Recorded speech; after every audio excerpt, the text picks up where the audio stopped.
জীবন নামের রেলগাড়িটা পায় না খুঁজে স্টেশন, জীবন নামের রেলগাড়িটা পায় না খুঁজে স্টেশন। কোন লাইনে গেলে পাবে,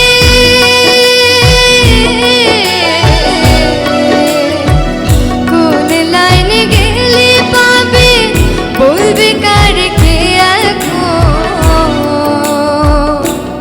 ও জীবন নামের রেলগাড়িটা পায় না খুঁজে স্টেশন, জীবন নামের রেলগাড়িটা পায় না খুঁজে স্টেশন।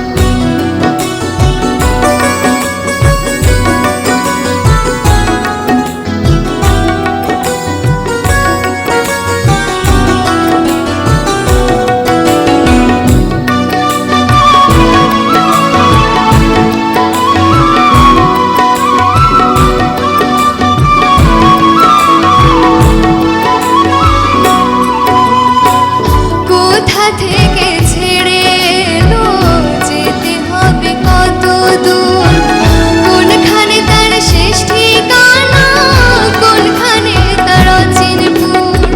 কবে হবে লাইন ক্লিয়ার,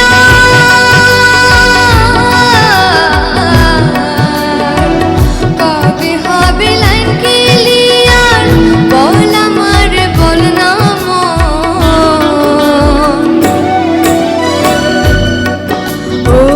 জীবন নামের রেলগাড়িটা পায় না খুঁজে স্টেশন, জীবন নামের রেলগাড়িটা পায় না খুঁজে স্টেশন। কোন লাইনে গেলে পাবে,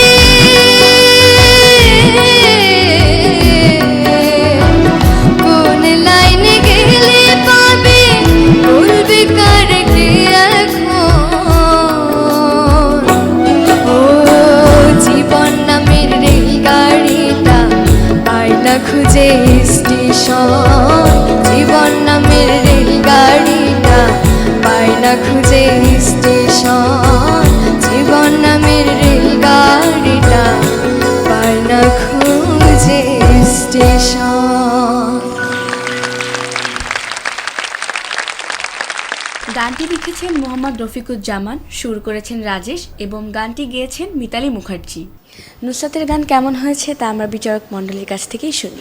এই পর্যায়ে এসে বাচ্চাদের ভুলই পাচ্ছি না, মানে এমন একটা পর্যায়ে আছি আমি, মনে হচ্ছে এই সিটটা ছেড়ে একটা দৌড় দিয়ে সোজা বাড়ি চলে যায়, এরকম হচ্ছে। সুরের গন্ডগোল পাই না, কথার গন্ডগোল পাই না, তারপরেও একটা ম্যাজিক থাকতে হয়। খুব ভালো গাও তুমি, তুমি অবশ্যই চর্চা করবে এবং ভেতরে যে ম্যাজিকটা আছে ওটা খুঁজে কিন্তু বের করতেই হবে। Thank you very much sir. Arfan sir সিরাজগঞ্জের ভাষায় বল। নুসরাত, মেলা ভালো করছো, দোয়া করে বড় হলেও তুমি বড় একটা হালুম হও। আজকের জায়গা থেকে জীবন নামের রেলগাড়িটা পায় না কোনো স্টেশন, এটা আমি মানি না। তোমার কোনো স্টেশন থাকবে না, তোমার স্টেশন একটাই, তোমার আগে গান পরে গান, প্রত্যেকটা জায়গায় জায়গায় যাতে গান থাকে। তুমি এত বড় হালুম হয় সেটা আমি চেয়েছি, প্রাণ ভরে দোয়া করতেছি মা, অনেক ভালো থাকবে তুমি, অনেক ভালো, অনেক বড় হালুম হও তুমি। হালুম মানে কি? হ্যাঁ সেটাই, ও নিশ্চয়ই চিন্তা করছে বাঘ, হালুম মানে বাচ্চারা তো বাঘই বুঝে। এই যে গায়কী টাইপের এক ধরনের হালুমদারি লোক আছে, যে ভালো গান গায় তার ভিতরে হালুম আসে, যে আমি ভালো গান গাই।